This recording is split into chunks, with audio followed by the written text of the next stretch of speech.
conferencista internacional en temas de teoría económica. Adelante y muchas gracias por acompañarnos, economista. Muchas gracias, Marcela. ¿Me escuchan sin ningún problema? Sí, sin novedad.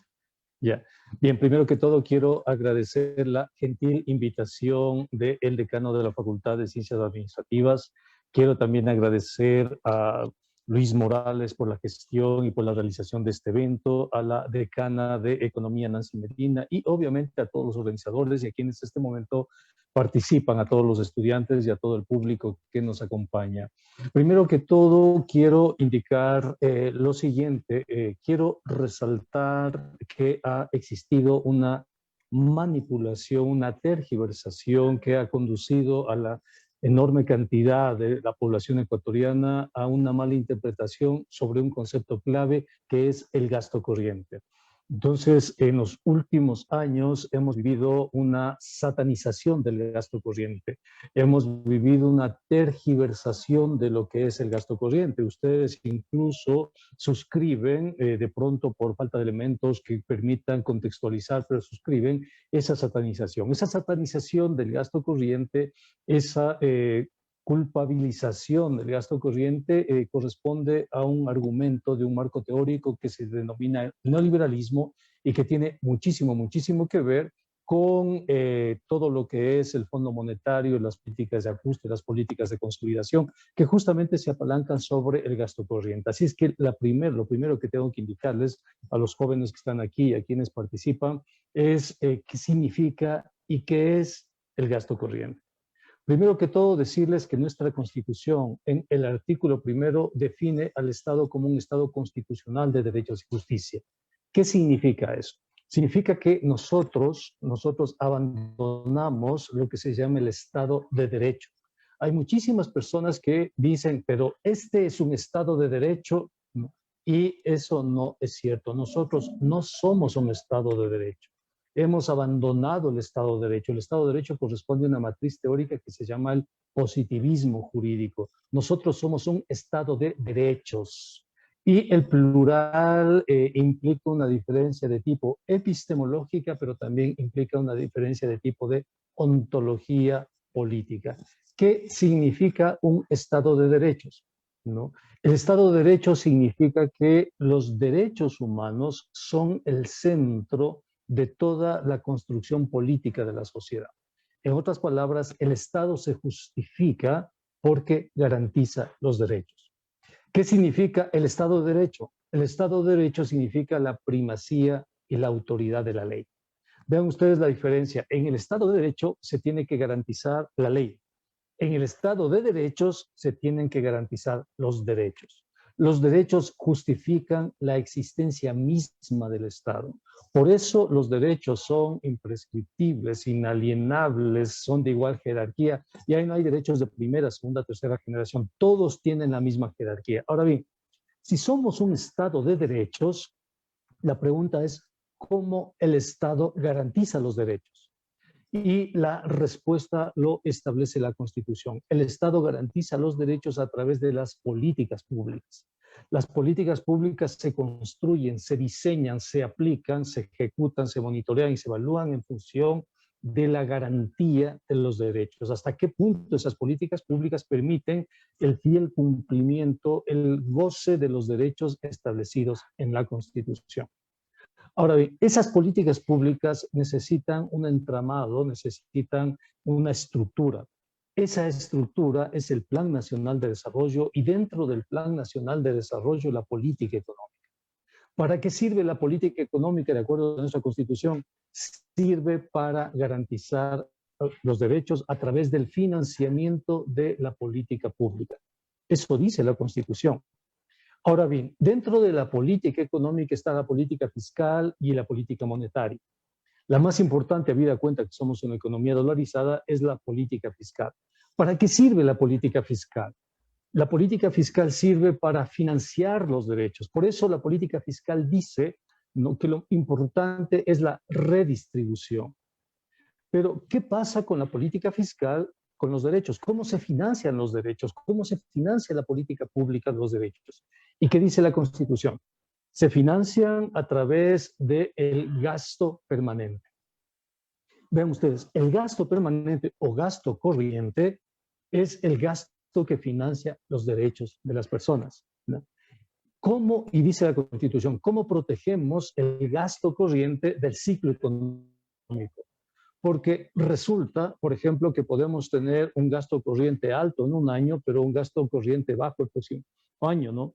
Es decir, el ciclo económico siempre está sujeto a vulnerabilidades, volatilidades, incertidumbres, ¿no? En consecuencia, la Constitución y el legislador constituyente dice, no podemos enganchar, no podemos, si ustedes quieren, integrar esa volatilidad, esa incertidumbre al financiamiento de las políticas públicas, porque eso sería poner a los derechos en un ambiente de incertidumbre.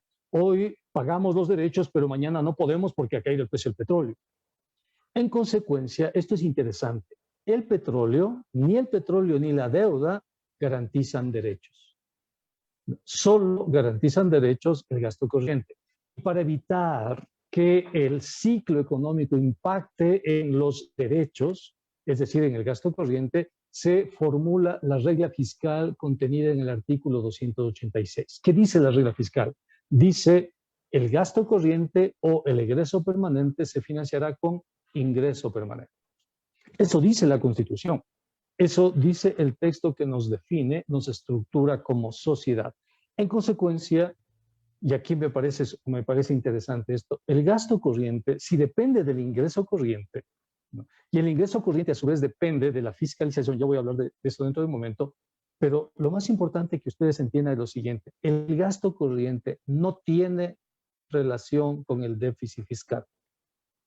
Entonces, claro, para ustedes, claro que han escuchado todo el tiempo que el excesivo gasto corriente, el Estado obeso, el achicamiento del Estado, esto puede resultar, está en la Constitución ya se elaboró en 2008, lo que estoy diciendo debería ser parte de un curso en administración, en economía que se llame constitucionalismo económico. Es lo mínimo que ustedes como jóvenes estudiantes necesitan y el público también necesitan entender la Constitución, leer la Constitución, porque caso contrario van a decir absurdos como el achicamiento del Estado o el Estado obeso, o que el gasto corriente está generando el déficit fiscal, ¿no?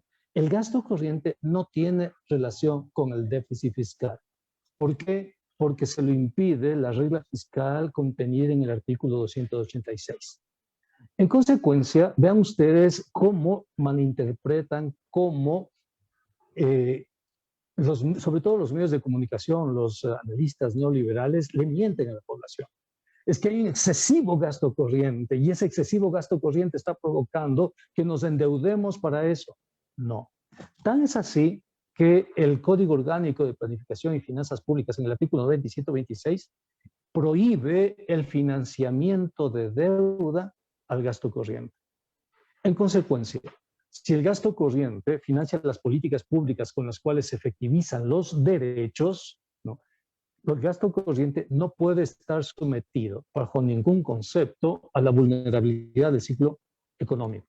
Por eso se lo rescata, por eso se enuncia esta regla fiscal. Ahora bien, como tenemos esta regla fiscal, que el ingreso permanente financia el gasto permanente, si A es igual a B, ¿no? En consecuencia tenemos un ingreso no permanente que financia un gasto no permanente. Eso está en la Constitución. ¿Qué es el gasto no permanente? El gasto no permanente se divide en dos grandes segmentos, el plan anual de inversiones y el pago del servicio de la deuda. El plan anual de inversiones y el servicio de la deuda se financian con ingreso no corriente. ¿Cuál es el ingreso no corriente? Las transferencias de las empresas públicas, básicamente petróleo. Entonces, si por determinadas circunstancias las transferencias de las empresas públicas no cubren, ¿no?, lo que se tiene previsto en el plan anual de inversiones y en el servicio de la deuda, entonces se utiliza a esas variables como ajuste. De tal manera que la diferencia, el déficit fiscal, nace de esta relación entre ingreso no permanente y gasto no permanente. Y el déficit fiscal indica la posición de deuda para financiamiento público, para inversión pública. Es decir, si tenemos un resultado primario con un déficit de 3.000 millones, significa que nos vamos a endeudar en 3.000 millones en obra pública.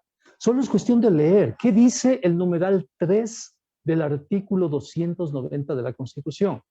Dice, con deuda externa solo se financiarán proyectos de inversión pública con capacidad de pago. Eso dice la Constitución. Es prohibido endeudarse para pagar gasto corriente. Y otra de las confusiones de los neoliberales que han convertido, si tú quieres, en una especie de tópico, una especie de sentido común, es confundir el gasto corriente con la nómina, el pago en nómina. El pago en nómina es una parte del gasto corriente, pero te pongo un ejemplo. Las vacunas. ¿Con qué se compran las vacunas? Las vacunas se compran con gasto corriente. Ahora bien, tienes el médico. El médico se paga con gasto corriente. La enfermera se paga con gasto corriente. El auxiliar de enfermería se paga con gasto corriente. El terapista que está con la enfermera con gasto corriente. Los laboratoristas con gasto corriente. Pero el laboratorista necesita reactivos, necesita químicos, necesita microscopios, necesita todo lo instrumental. ¿Con qué se paga eso? Con gasto corriente. Todo es gasto corriente. Lo único que no paga el gasto corriente es el edificio donde está albergado el hospital. Ese edificio se hizo con inversión pública. Ese edificio. Pero todo lo demás, el pago de agua, el pago de electricidad, el pago de seguridad, la compra de las ambulancias, absolutamente todo lo que está ahí, el tomógrafo, la máquina de rayos X, las placas de rayos X, los reactivos de laboratorio, etcétera, es gasto corriente. Si achicamos el Estado, en consecuencia, ¿qué achicamos? El gasto corriente. Si achicamos el gasto corriente, ¿qué achicamos? Derechos. Estamos achicando derechos, porque el gasto corriente no es un concepto de contabilidad, no es un concepto contable. Para el Fondo Monetario es contable, pero para la Constitución ecuatoriana no es un concepto contable. El problema es que, claro, como los neoliberales tienen la posibilidad de incidir en Teleamazonas, en Ecuavisa, en los periódicos, en la hora y demás, le mienten al país. Le mienten cotidianamente y los jóvenes que están estudiando y demás, como no tienen contrapesos, no estudian la Constitución en sus respectivas facultades, se dejan sorprender. Y al dejarse sorprender, claro, cometen errores de apreciación, pero no es su culpa, pues es culpa de la institucionalidad y es culpa de medios de comunicación que están aliados a dinámicas de poder. Eso hace que nosotros ahora tengamos claro lo siguiente. El ingreso corriente financia el gasto corriente. Ahora bien, ¿qué es el ingreso corriente? El ingreso corriente son los impuestos. ¿Qué dice la Constitución de los impuestos? Dice que tienen que ser universales o generales, tienen que ser progresivos, ¿no? Tienen que ser eficaces, tienen que ser simples, ¿no? Tienen que ser justos. En otras palabras, la Constitución te establece que el fuerte, o sea, el centro de los impuestos sean los impuestos progresivos. En otras palabras, los impuestos a los ricos, a las fortunas. Pero en nuestro país los ricos solo pagan un impuesto y lo pagan mal, que es el impuesto a la renta. No, de todo el volumen de riqueza que estos sectores, por ejemplo, tomemos el ejemplo de los grupos financieros. Los grupos financieros facturaron en el año antes de la crisis 2019 68 mil millones. De esos 68 mil millones, una cosa monstruo, ¿no? Pagaron el 2,3% de impuesto a la renta. Podemos decir todo lo que queramos, pero eso es la verdad, esos son los datos. Y hay empresas que pagaron 0%. Hay una empresa que se llama Kipor y otra empresa que se llama Sabica, que no registra pagos de impuesto a la renta a pesar de tener negocios e ingresos de varios cientos de millones de dólares. Pero aparte de eso, tienen patrimonio y activos de miles de millones de dólares. 43 mil millones de dólares el año pasado en patrimonio y 125 mil millones en activos. Y no pagan un solo impuesto por eso. Nada, no pagan absolutamente nada. ¿Y qué dice la Constitución? Que tienen que pagar impuestos. ¿Por qué no han pagado impuestos? Por cuestiones de tipo político. Ahora bien, si los ricos pagan esos impuestos financian, conjuntamente con el IVA, impuestos arancelarios, impuestos a salida de divisas y otros, financian el gasto corriente. Si esos impuestos llegan a 25 mil, el gasto corriente será 25 mil máximo. En consecuencia, su valor se compensa en el resultado primario, se iguala en el resultado primario y no incide en el resultado primario. Por eso no no están dentro del déficit fiscal, no forman parte del déficit fiscal. Eso dice la Constitución. Y creo yo, hay que respetar la Constitución, hay que hablar de acuerdo a lo que la Constitución dice. Pero ¿qué más dice con respecto al ingreso no corriente? Con respecto al ingreso no corriente, dice que son transferencias de las empresas, de las entidades públicas, empresas públicas. Pero ¿de dónde nacen estas empresas y por qué?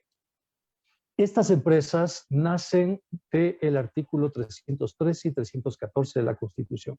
¿Qué dice el 313 de la Constitución? El 313 habla de los sectores estratégicos. ¿Y cuáles son esos sectores estratégicos?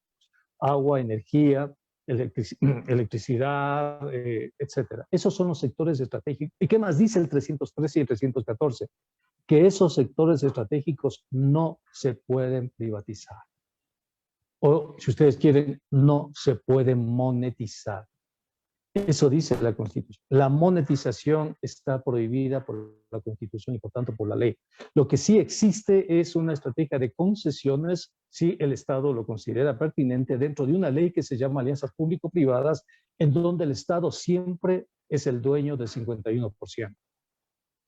Decir eso es otra cosa, es simplemente desconocer lo que establece el ordenamiento jurídico, ¿no? ¿Por qué les digo esto? Porque el Fondo Monetario y la derecha convierten el gasto corriente, convierten en variable contable, en contabilidad. Si A es igual a B, B es igual a C, C es igual a A, se convierte en eso. Y producen una especie de ruptura, si ustedes quieren, de lo que establece el ordenamiento constitucional al tratar de convertirlo en una variable contable. Y no solo eso, sino como variable contable, acusan al Estado de un excesivo gasto corriente. Pero no hay excesivo gasto corriente porque el gasto corriente está emparatado con derechos. Los derechos no son excesivos, no existen. Ahora que estamos atravesando una crisis tan fuerte, tan potente como la crisis del COVID-19, nos damos cuenta que la desinversión en salud pública significó poner en riesgo a toda la sociedad. Ahora nos damos cuenta que la desinversión de gasto corriente en el sistema carcelario o penitenciario del país nos pasó una factura con 80 muertos. 80 muertos que se pudieron haber evitado si se cumplía con la Constitución. Ahora bien, vean ustedes, el Fondo Monetario cuando suscribe las estrategias de financiamiento extendido, o SAF, Servicio de Financiamiento Ampliado, el Fondo Monetario no tiene esa visión. El Fondo Monetario tiene una visión contable, tiene una visión propia además. Firma el país, pero el país tenía que, una vez que firmó eso, tenía que pasarlo a la Asamblea, pues. Eso dice el artículo 419 de la Constitución, sobre todo el numeral 5 del 419, me parece interesante, dice que la Asamblea tiene que pronunciarse cuando los tratados internacionales afectan al Plan Nacional de Desarrollo y han sido impuestos por instituciones financieras. ¿Por qué? Porque si la metodología del fondo no coincide con la metodología del país, vamos a tener problemas. Pero al gobierno no le interesó, nos mintieron con la cuestión del ajuste, pero fue yo me siento mal porque sé que le están mintiendo al país, no tengo la capacidad de oponerme a eso, no, lo he escrito en tweets, en redes, hablo cuando me invitan, pero es impresionante, por ejemplo, cuando el gobierno, para legitimar su operación con el Fondo Monetario, dijo que cuando lleguen los recursos del Fondo Monetario iba con eso a pagar a los GAD, iba a cumplir con los salarios atrasados e iba a pagar a los proveedores. Y la gente creía eso. Y es obvio, pues están diciendo el gobierno, está diciendo el ministro de Economía, pero le están mintiendo a la gente. Porque si se llega a demostrar que el gobierno pagó $1 de esos 6.000 millones que le dio el Fondo Monetario, el presidente va a la cárcel por peculado, porque la ley lo prohíbe. No se puede pagar gasto corriente con deuda externa. El rato en que el presidente pague $1 con el Fondo Monetario a proveedores o a gas, va a la cárcel. Va a la cárcel por peculado, porque eso dice la ley. ¿Por qué creen ustedes que efectivamente nunca pagaron? No, recibieron el dinero del fondo y quisieron con el dinero del fondo lo depositaron en las reservas internacionales. Y ahí viene otro aspecto que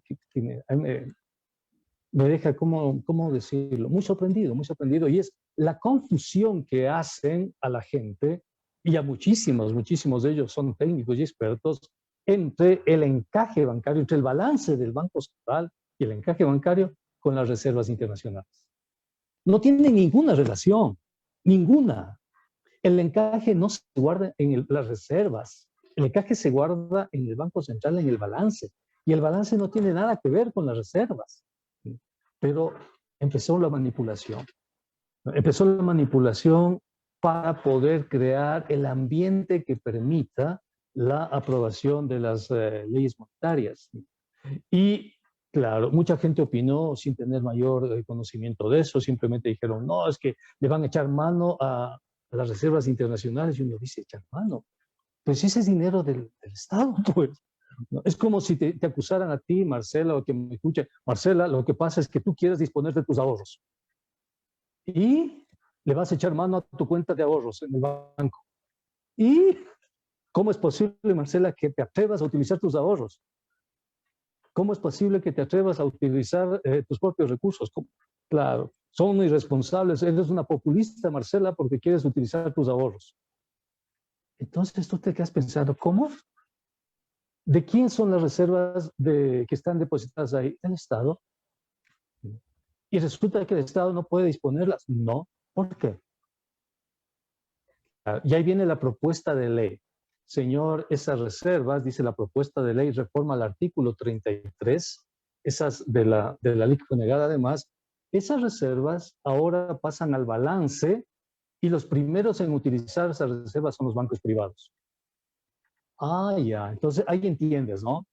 Ahí entiendes porque, claro, primero que las reservas le pertenecen al Estado y son para hacer pagos al exterior, traer remesas de dinero del Banco Central, ¿no?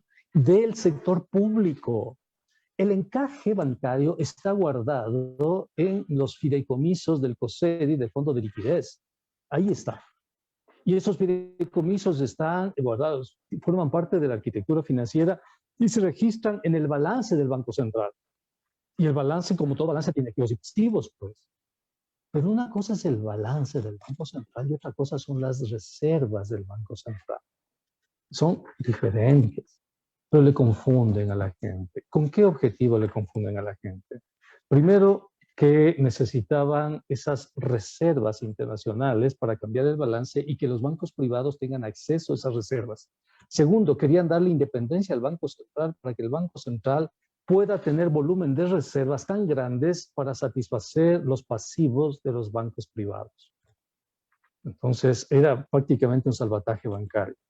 Tercero, le dicen mira lo que dicen para que todos vean. Vamos a nombrar, dice el presidente Moreno, con el Fondo Monetario, imagínate, porque esta ley fue hecha por Fondo Monetario, no tiene idea de cómo son las leyes aquí, y dicen, se va a nombrar una junta de regulación financiera y una junta monetaria, o directorio del Banco Central. El presidente envía 5 nombres, y el requisito de esos 5 nombres es haber trabajado en un banco privado durante al menos 10 años, o seguros. Fíjate tú, corporativismo puro y duro. Y la Asamblea Nacional tiene que elegir de esos 5, ¿no? O de la terna y demás, tiene que elegir a esos 5 que forman la Junta de Regulación y el directorio del Banco Central. Pero hay un problema, que la Asamblea no puede nombrar a nadie, porque no tiene esa potestad de nombrar. La Constitución le quitó a la Asamblea la capacidad nominadora y le pasó la capacidad nominadora a la función de transparencia y control social. Antes sí, la Asamblea se reunía, votaba, fulano de tal y demás, antes. Pero ahora no, pues. Ahora, ¿quién nombra? Y de acuerdo a un procedimiento es la función de transparencia. ¿Por qué creen ustedes que se quieren volar la función de transparencia y control social? Pues es obvio, ¿no? Entonces, primero, el presidente de la Asamblea cuando recibe eso dice, es que yo no puedo dar paso a esta ley porque nosotros no somos entidad nominadora. Al no ser entidad nominadora no podemos nombrar ni a la Junta de Regulación ni al director del Banco Central, no podemos. O sea, no hay posibilidad. Cambien eso. Segundo, ustedes dicen que el Banco Central ahora tiene la implementación y formulación exclusiva del régimen monetario. Pero no podemos aprobar eso porque quien tiene la capacidad de formular el régimen monetario es la función ejecutiva. Eso dice el artículo 303. Le pertenece a la función ejecutiva la capacidad, la potestad, la competencia de formular la política monetaria, financiera, crediticia y cambiaria. Eso dice la Constitución. Que se instrumenta a través del Banco Central, que es un ente autónomo, ¿no? Pero no.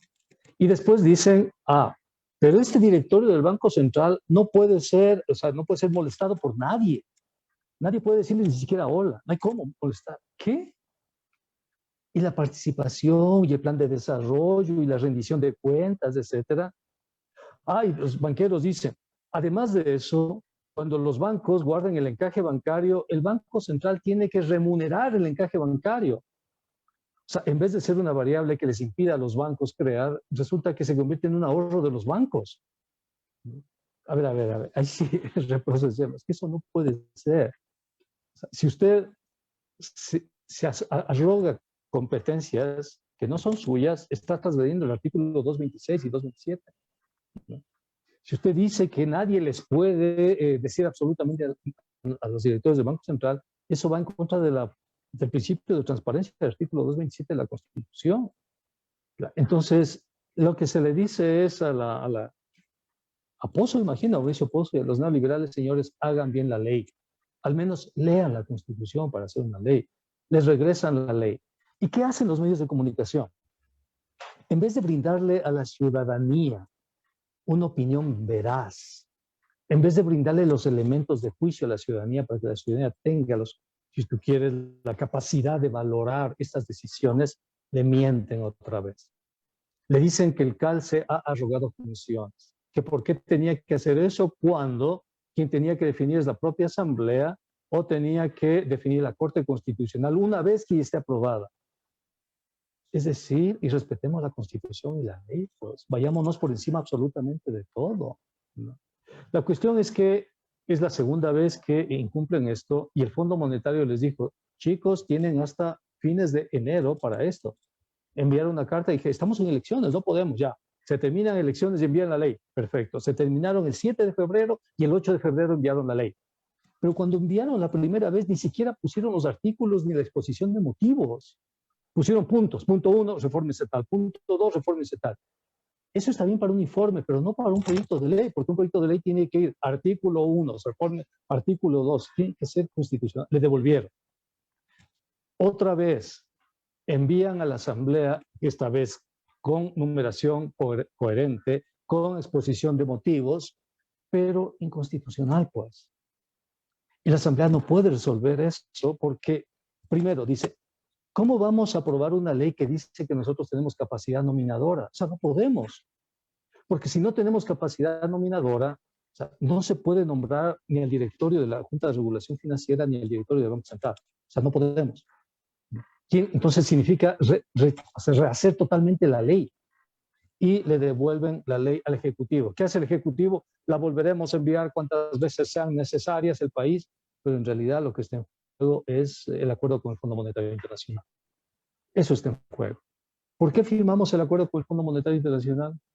Firmamos ese acuerdo para tener la garantía que permita la privatización, la reducción del Estado, ¿no? La dislocación institucional que estamos viviendo ahora. Por eso se firmó pues, el acuerdo con el Fondo Monetario Internacional. Para concluir, una exhortación: pidan a sus respectivas facultades que generen un seminario, un taller, un curso sobre la Constitución. Se llama constitucionalismo económico. Pidan eso. Pidan eso porque, caso contrario, estamos diciendo cualquier cosa. Cualquier cosa. ¿No? Y muchas de las cosas están en la Constitución. Leamos la Constitución. Exijamos a nuestros profesores, a los analistas, que se remitan a la Constitución. Que cualquier cosa que digan sea con criterio, con criterios constitucionales, ¿no? Entonces, con eso, la próxima vez que ustedes escuchen a alguien decir que el gasto corriente genera déficit fiscal, esa persona no leyó la Constitución. La próxima vez que ustedes escuchen a alguien que diga el achicamiento del Estado, esa persona no tiene la más remota idea de lo que es la Constitución. La próxima vez que ustedes escuchen el Estado obeso, el sobreendeudamiento, esas personas no tienen la más mínima idea de su propio texto constitucional. No lo han leído, no lo han estudiado, ¿no? Y un profesional, sobre todo en la rama de economía y administración de empresas, tiene que saber constitucionalismo económico. Tiene que debe formar parte. Caso contrario, no tienes la hoja de ruta nomás. Y si no tienes hoja de ruta, estás como, se podría decir, desorientado, estás sin un objetivo claro, ¿no? Con estas precisiones yo quiero agradecer, yo quiero felicitar y quiero indicarles que las alternativas para el país están en la Constitución. Por ejemplo, el proyecto de renta básica que hemos hecho nosotros desde el Foro de Economía Alternativa Heterodoxa se fundamenta y da, si ustedes quieren, forma al numeral 2 del artículo 66 de la vida digna. ¿Cómo obtener vida digna? ¿Cómo garantizar una política de vida digna? Y lo que hemos dicho nosotros con la renta básica.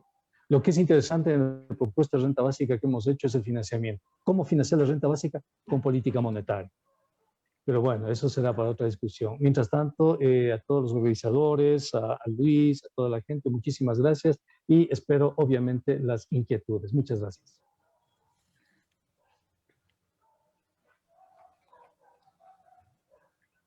Muy amable economista Dávalos. Daríamos paso al economista Luis Morales, quien es el encargado moderador de las preguntas.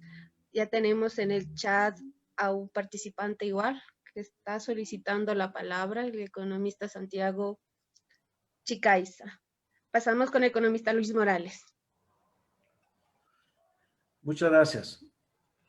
Bueno, en primer lugar, agradecer a Pablo por semejante capacidad de síntesis que lo ha caracterizado siempre para en tan pocos minutos reflejar la problemática del país desde el punto de vista legal, constitucional y desde la realidad económica del país. En realidad, Pablo comienza resaltando algunos aspectos claves, como por ejemplo que en el Ecuador existe una manipulación de la información estadística económica dependiendo de los sectores de que se trate, especialmente en lo relacionado con el gasto corriente, en donde surgen diferentes puntos de análisis y que se diferencian de lo que trata la Constitución en el artículo número 1, en lo que tiene que ver con que este es un Estado garantista de derechos.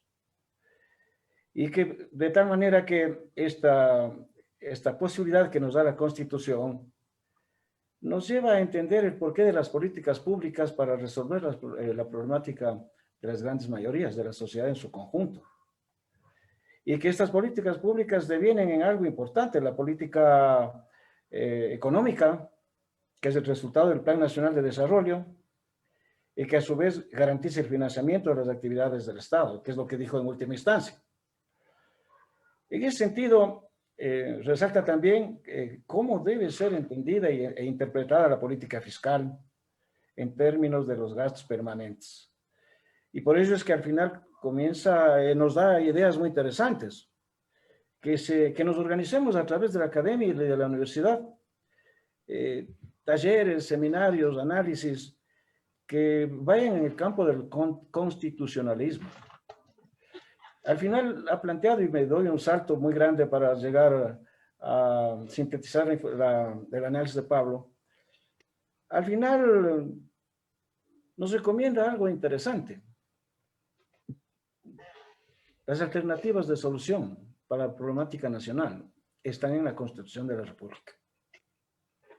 Ese sería el mensaje más grande adicional a inteligenciarnos en los aspectos constitucionales referentes del presupuesto general del Estado, el gasto corriente, el gasto permanente, que Pablo ha tenido la gentileza de ponernos acá. Se ha referido a algunos artículos importantes de la Constitución, por ejemplo, el artículo 86, que garantiza precisamente los derechos en términos de los ingresos permanentes, y nos ha hablado de otros artículos tan importantes como el 313 y el 314, que me permito recalcar. El 313 reconoce los sectores estratégicos, nos ha aclarado Pablo.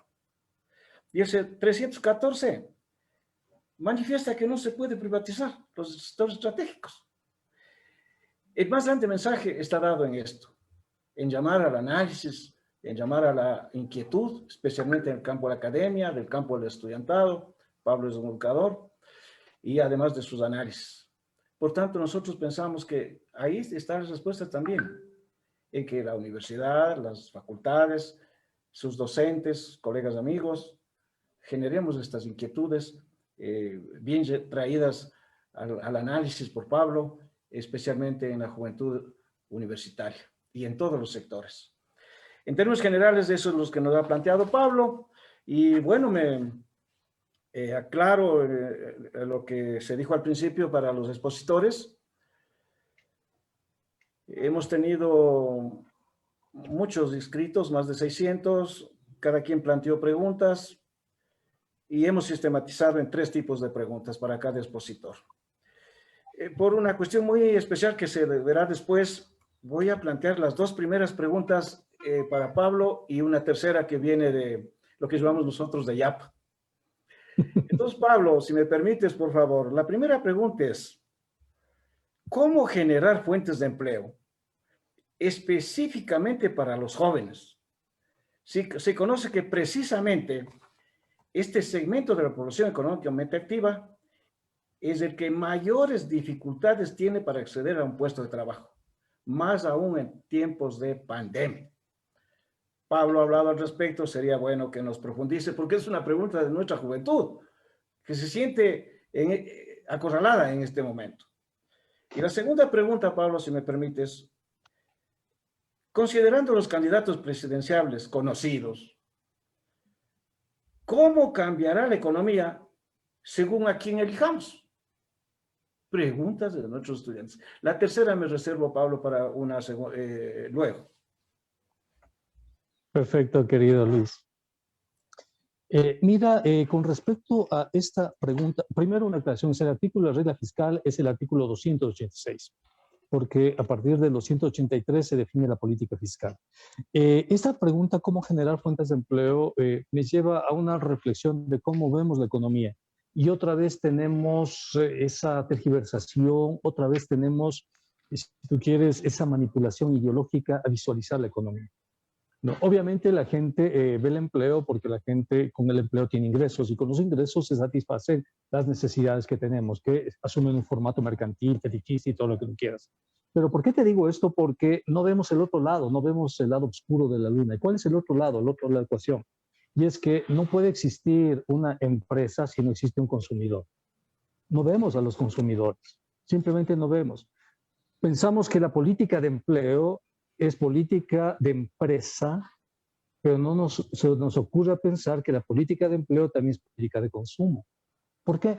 ¿Qué sacamos con empresas? Digamos que disminuimos la tasa de interés.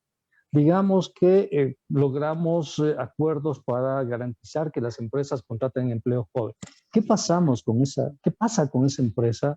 Se pone la infraestructura, todo, y nadie va a la empresa a comprar porque nadie tiene dinero en el bolsillo. Es decir, donde hay una empresa, hay un consumidor. Tenemos que tratar de visualizar la oferta, la empresa, pero también la demanda. Y curiosamente, para revitalizar el empleo, la respuesta no está en la empresa, la respuesta está en la demanda. Si la gente tiene dinero en su bolsillo, la gente compra. Si la gente compra, la empresa vende. Si la empresa vende, contrata. Entonces, ¿qué tenemos que hacer? Tenemos que poner dinero en el bolsillo de las personas. ¿Cuáles son esas políticas? Se llaman políticas de liquidez, políticas de demanda. Entonces, una política de demanda, la inmediata es reducir el IVA. Hagamos un IVA diferenciado, una reducción del IVA para todos los bienes de primera necesidad y todo lo demás, y solo para los de lujo podemos tener un IVA alto, un IVA del 15-16%, bienes de lujo, ¿no? Autos de lujo, carteras de lujo, perfumes de lujo. El resto, todo lo demás, IVA de 5%, todo lo demás. Ahí tenemos una posibilidad de empezar a reactivar la demanda. Segundo, subamos los salarios. Si subimos los salarios, tenemos capacidad efectiva. Tercero, bajemos efectivamente la tasa de interés al consumo, también a la inversión. Cuarto, generemos iniciativas como la renta básica universal y sobre eso generemos estrategias de empleo sectorial. ¿Qué significa? Empleo para el sector agrícola, empleo para los jóvenes, etcétera. ¿Dónde están los jóvenes? Podríamos generar, que se a través de la banca pública de desarrollo, por ejemplo, lo que se llaman capital en riesgo, para que los jóvenes pongan empresas o pongan iniciativas para hacer aplicaciones, juegos, no sé, ellos que viven en redes sociales, etcétera. Aplicaciones de redes sociales para distribución, para evitar los costos de transacción en los mercados, para evitar las elecciones adversas en el mercado, por segmentos de mercado, etcétera, ¿no? Que los jóvenes se integren a eso. Darles la posibilidad de que los jóvenes ingresen a todo lo que es inteligencia artificial, desarrollo de criptomonedas, etcétera, ¿no? Con apoyo, con empuje. Y lo pueden hacer, y lo van a hacer. Pero primero necesitamos visualizar en macro la economía. Y lo otro, tenemos dos candidatos que son dos apuestas. En un candidato, en el supuesto que llegue, ¿cómo se llama? Arauz, y en el supuesto que llegue, aunque ya está Arauz, en el supuesto que llegue Lasso, tendríamos los dos candidatos. Aparte con esa hipótesis, que la segunda vuelta sea entre Arauz y entre Lasso. Sabemos exactamente quién es Lasso. Exactamente. Si gana Lasso, no podemos quejarnos del ajuste económico. Si gana Lasso, no podemos quejarnos de la reducción del tamaño del Estado, porque esa es la agenda de Lasso.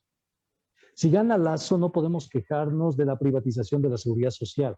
No podemos quejarnos de eso, porque eso forma parte de su agenda, eso está escrito, eso tiene él. Él dice en su plan de gobierno que si gana va a transferir el sector de salud a empresas privadas. Entonces, hoy, si te enfermas, tienes chance de ir a un hospital público y ahí te cuidan y no te cuesta nada. Pero si gana Lasso y votaste por Lasso, entonces tendrás que ir a un hospital público, al menos en este contexto de pandemia, y tendrás que pagar, pues, porque los hospitales públicos se van a privatizar. Si gana Arauz, ¿qué vamos a tener con Arauz? El riesgo que vamos a tener con Arauz es que continúe esas políticas autoritarias que le pertenecían, que eran tan ejemplificativas, por así decirlo, del expresidente Correa. Pero creo que Arauz no es Correa. Definitivamente, no es Correa. Y Arauz es un economista más progresista, más keynesiano, si ustedes quieren, más heterodoxo. Yo no le veo a Arauz firmando con el Fondo Monetario Internacional una carta de intención para ajustar la economía. Sí le veo a Lasso firmando con el Fondo Monetario Internacional. Y de hecho, eso está en la declaración del Fondo Monetario, está eso, ¿no? No le veo a Arauz reduciendo el gasto en salud pública, ¿no? Y privatizando la salud pública. No le veo. Sí le veo a Lasso privatizando la salud pública. No le veo a Arauz recortando el gasto a las universidades. O sea, no le veo eso, ¿no? Sí le veo a Lasso recortando el gasto a las universidades. No le veo a Arauz tampoco negando las transferencias a las universidades o a los colegios. No le veo haciendo eso. Más bien le veo preocupado de que va a hacer transferencias, de conseguir los recursos para las transferencias. A Lasso, en cambio, sí le veo eso, generando ahorros ficticios para presentarle cuentas ficticias al Fondo Monetario Internacional. Entonces, tienes razón, Luis, o sea, dependiendo por quién votemos, ¿no? Si gana Lasso, no nos quejemos del neoliberalismo, porque fue escogido por la mayoría del pueblo que dijo el neoliberalismo está bien, yo quiero que la seguridad social se privatice, yo quiero que los hospitales se privaticen, yo quiero que los profesores universitarios no les paguen. Entonces, he votado por ese señor. ¿Para qué? Para que operen los mecanismos de mercado, ¿no? Entonces, si gana Lasso.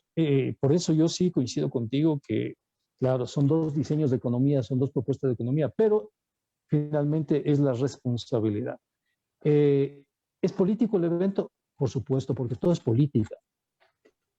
Aristóteles decía, son idiota, animal idiota, para diferenciarlo del son político, el animal político.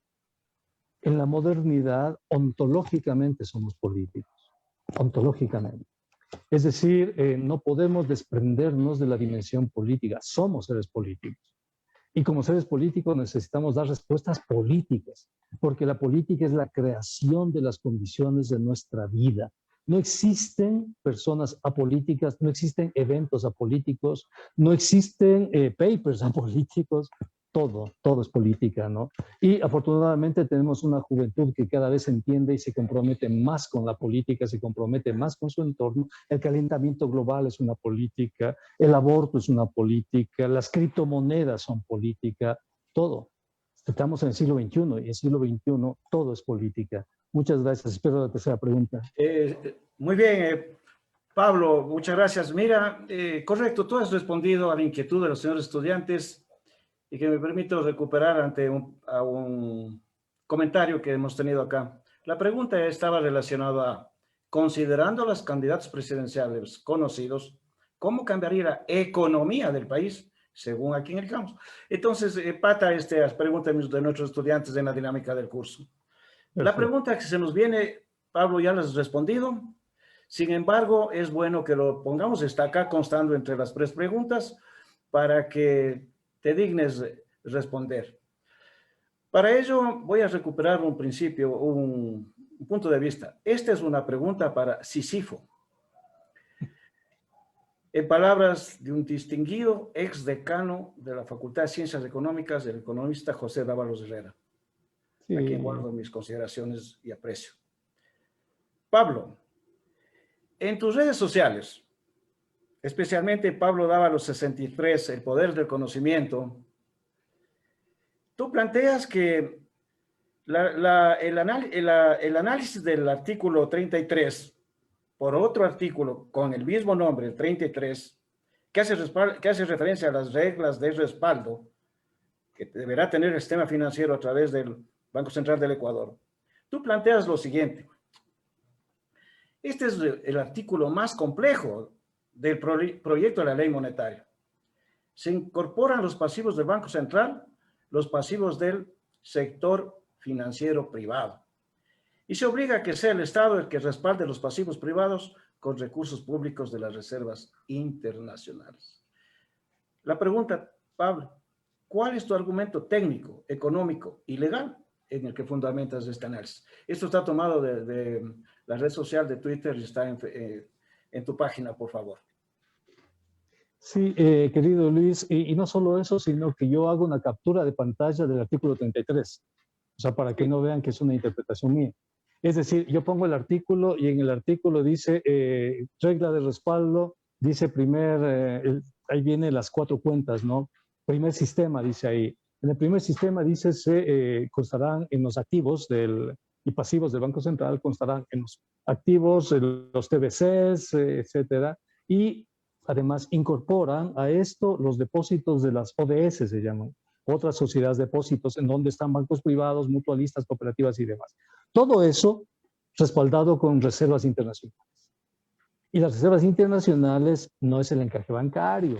Las reservas internacionales son los ahorros públicos que tenemos ahí. Son las transferencias de Petroecuador, la deuda del Estado. Eso es. Entonces, primero que todo, tú puedes visualizar ahí que yo pongo el artículo y lo comento, lo traduzco si tú quieres para personas que, claro, no saben de derecho económico y digo, mire, este artículo dice lo siguiente, que se incorporan los pasivos del sistema financiero al activo del Banco Central y después se respaldan con reserva. Eso dice el artículo, así es que ahí está, 1 y 2. ¿Para qué respaldar el dólar? Está bien respaldar una moneda, pero no el dólar, pues. Porque fíjate lo que hace la regla de respaldo. Respalda los dólares, ¿no? Sobre todo para transferencia. Y eso, ahora bien, tú puedes respaldar, digamos, el peso colombiano. Utiliza las reservas monetarias para respaldar el peso colombiano. ¿Por qué? Porque hay un tipo de cambio entre el dólar y el peso colombiano. Y las reservas monetarias administran el tipo de cambio. Un importador puede pedir las reservas monetarias al banco de acuerdo al tipo de cambio y obtener los recursos y pagar al exterior, etcétera, de acuerdo al tipo de cambio. Las reservas entonces cubren el tipo de cambio, respaldan el tipo de cambio. Pero si el tipo de cambio es estable, o sea, podemos respaldar dólares con dólares. O sea, no hay cómo. O sea, a nivel económico es imposible. Lo otro podría ser respaldar con oro. Es decir, acuérdate la regla de respaldo de Bretton Woods. ¿Cuál era la regla de respaldo de Bretton Woods? ¿No? El patrón oro-dólar. Después de la Segunda Guerra Mundial, en los acuerdos entre White y Keynes, efectivamente se construye el sistema del patrón oro en donde se respalda cada dólar con oro. Eso respalda. Digo yo, ¿para qué queremos respaldar la dolarización? ¿Para qué? O sea, no puede existir regla de respaldo en un país dolarizado. No puede. técnicamente es imposible, salvo que estén pensando en la desdolarización, salvo que con esa regla estén pensando en sacarnos del dólar. ¿No? Podría ser esa, es una opción. En caso contrario, no tiene sentido respaldar el dólar. Por eso lo que yo hago es poner ahí exactamente eso. Y no solo eso, si te fijas en otros tweets, yo pongo el segundo balance, el tercer balance, pongo todos los balances. Voy explicando en pequeños tweets la ley.